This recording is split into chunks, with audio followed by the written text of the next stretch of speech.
I recently read the book Effortless by Greg McKeown. Think of a challenging but important project you've been putting off because you just don't have the energy to do it. Maybe it's learning a skill you've wanted to learn, or reading a book that might change your life, or working on a promising business idea. Feel all the effort and hard work you'll need to put in to complete that project. Now lower your shoulders, take a slow breath, and imagine that project was effortless and enjoyable. Imagine making progress on that project every day and still having plenty of energy left over to focus on your health, relationships, and responsibilities. People love to say, it won't be easy, but it's worth it. But there's no reason why important, meaningful, and essential work needs to be hard. The next time you are faced with a daunting but important project or task, make it easy by remembering the acronym DDOGG. Done, delete, obvious, gradual, and grateful. First, done, as in, what does done look like? Imagine starting a foot race and being told the finish line was somewhere between 5 miles and 20 miles.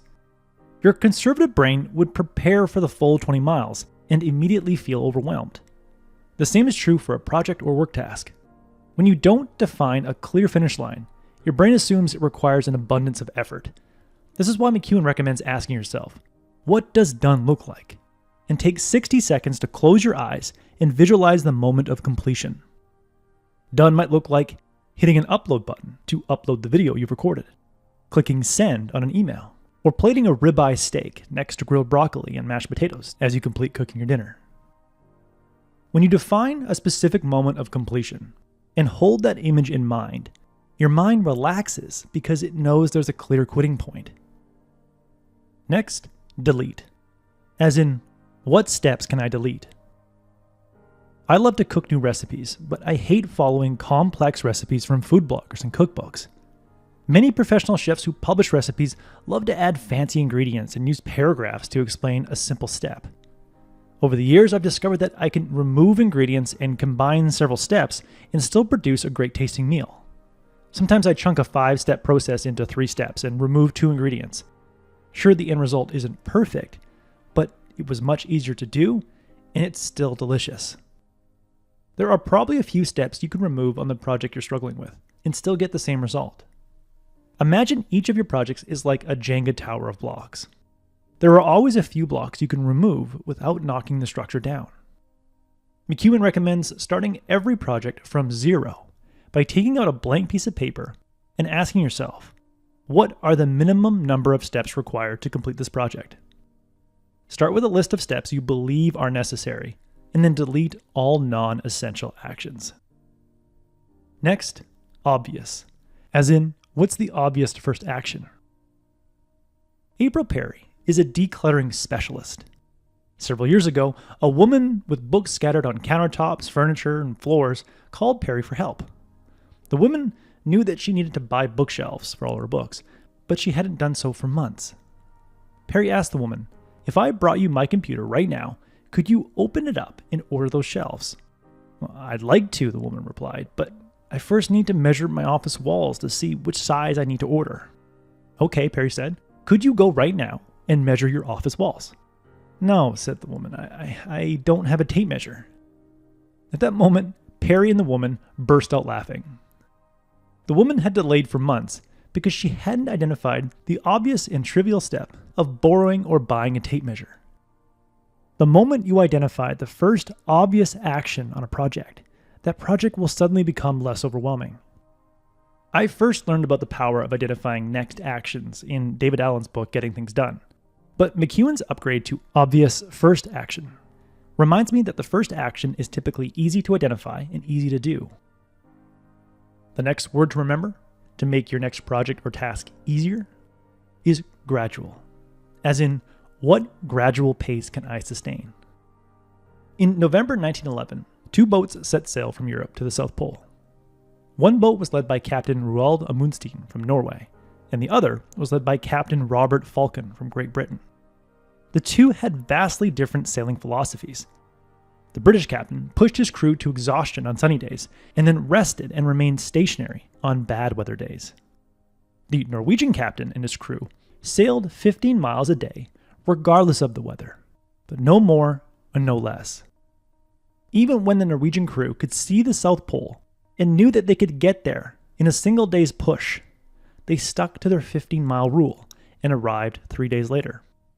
In the book, McKeown writes, on December 14th, 1911, the Norwegian captain led his team to become the first in recorded history to reach the South Pole, and then safely made the 16,000-mile journey home. Meanwhile, the British captain and his exhausted, demoralized team arrived at the pole only to find that they were some 34 days too late. Their return journey was even more wretched. The team staggered on in total exhaustion, frostbite taking its ghastly toll until all 5 men froze to death. If you had to walk 30 miles next month, what would you dread doing more? A gradual 1 mile a day walk, or 2 grueling 15-mile walks? Before you start your next project, establish a smooth and steady rate of progress that you can easily sustain each day until the project is complete. McKeown says, do not do more today than you can completely recover from by tomorrow. And the last word you need to remember is grateful. As in, what can I be grateful for? If you've ever run a marathon, you know that the instant you let yourself complain about the pain, say from your chafed armpits or blisters on your feet, finishing that race starts to seem impossible. But if you counteract your complaints with gratitude and be proud of the progress you've made so far, and be grateful for the people who have supported you up to this point, like your partner, your parents, your trainer, and your running friends, then the next few steps will seem a bit lighter and a bit easier to take.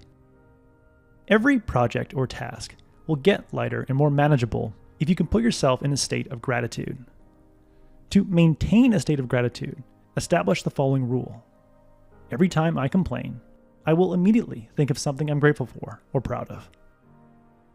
In the end, make important and seemingly difficult projects easy by remembering the acronym DDOGG.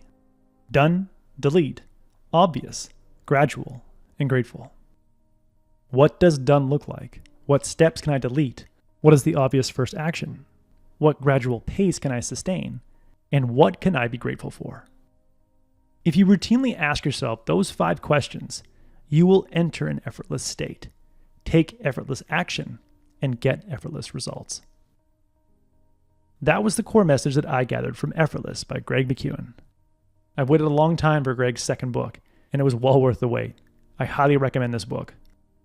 If you would like a 1-page PDF summary of insights that I gathered from this book, just click the link below and I'd be happy to email it to you. If you already subscribe to the free Productivity Game email newsletter, this PDF is sitting in your inbox. If you like this video, please share it. And as always, thanks for watching and have yourself a productive week.